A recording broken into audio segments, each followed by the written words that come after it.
Talk a little bit of agriculture. Obviously, the agriculture in Ontario is a little different than it is out west. A lot of our agriculture here is a lot more different disciplines in their business in order to be competitive. But we talk a bit about agriculture and sort of some of the international pressures as well.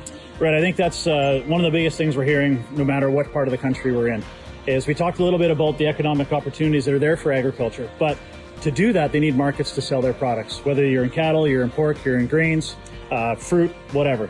What we have seen right now is our producers are having a real tough time finding markets because Justin Trudeau has bungled just about every agreement that we've had with some of our most important trading partners. It started with India, where we've lost our pulses in soybeans. We've gone from $4 billion in sales to India to less than half a million. That is a huge loss. Now we've seen most recently with China, canola, soybeans, pork, and now beef as well. They have to do something to try to address this, but they have really just stuck their head in the sand and hoping that this goes away. For our farmers and ranchers, that is just not acceptable. They have to take action, do something definitive, or this fall when we're doing harvest, our producers aren't going to have anywhere to sell their product, and what they're going to try and store it. They don't have storage. If you can't sell your product, you can't pay your mortgage, and that's really what it comes down to. That makes some sense. Can you share a little bit about, obviously, our platform? We want to get things back on track. How are we going to turn things around with some of these relations? Well, I think the first thing is you make agriculture a priority. As the Conservatives, we understand the importance of agriculture as an economic engine. It's not an afterthought for us. It is a priority.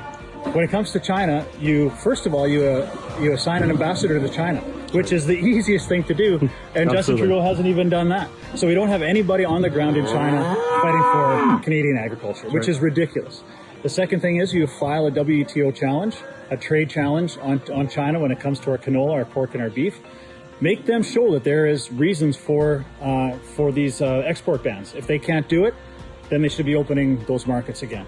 The third thing is we invest more than $250 million in the Asian Infrastructure Bank, which is building roads and pipelines in Asia, not here in Canada. Why are we supporting a Chinese Beijing-backed bank when we should be building those things here? So withdraw that funding and certainly be there to support our farmers and ranchers and our agri-food processors with some supports that are there to get them over this very difficult time. But we have to start a new and press reset with China, but also with India, with Italy, with Vietnam, all these other countries who have banned our products. We're hearing all about China right now, but this is a global issue. And unfortunately, when Justin Trudeau makes mistakes, our farmers and ranchers are the ones paying the price.